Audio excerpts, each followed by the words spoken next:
Ah, morning. Is it indeed? It is. July, summer holes, just about there. Got the hat, summer shirt, summer sunshine. Right, series of videos about what we might do after the virus. Today, there are lots of major problems in the world, as I'm sure you're aware. We've got the whole COVID-19 thing, which is starting to look really horrible in America. Jesus. Florida? My God. Then we've got on the back of that, of course, we have an economic recession, which is probably going to make the 1930s look like a picnic. And that didn't end well, did it? No. And finally, there's the ever-impending global mass extinction event with climate change. But obviously, the major thing that's going on is cancel culture and the fact that certain privileged white people feel slightly threatened by people putting comments on Twitter. Yeah, let's talk about that instead, shall we? Harper's letter came out, a whole bunch of people who effectively have spent their careers just never ever being questioned about their views at all. I often think about people like Salman Rushdie, who, maybe, was always held up as a bastion of free speech. Well, okay, but I don't think he is anymore. When was the last time he actually said anything? He can quite happily go and sit on Bill Maher's show on US TV, which is, about as illiberal as you can get. Bill Maher, you've turned into your dad, mate, haven't you? It's really sad, mate. Whatever happened to those hippie values, yeah? Anyway, leaving that aside.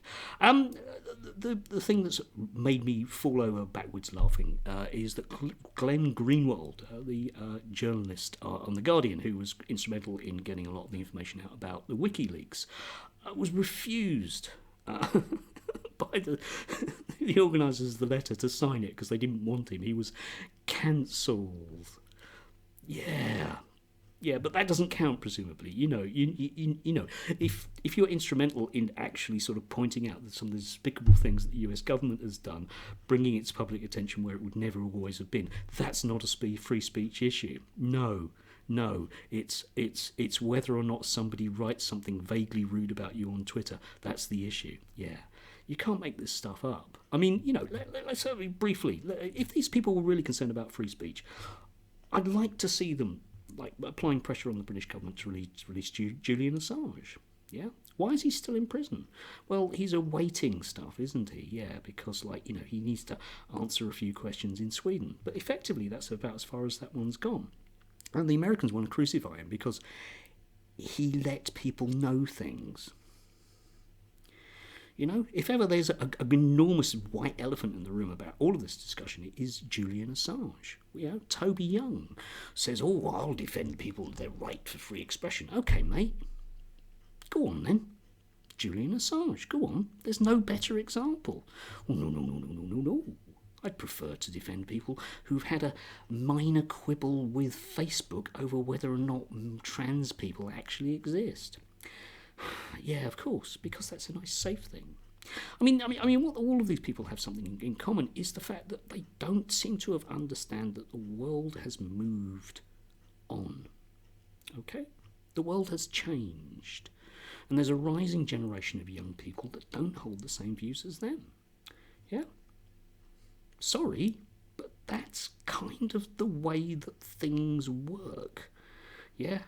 Generational change. It's the way that the world moves forward. Yeah? You can complain bitterly about the fact that we don't really want to go there because it would be really dangerous. Yeah, I'm sure their parents said the same thing. Yeah? You might well have been a rioter in 1968. Yeah? What did your mum and dad say then? What did the establishment say then?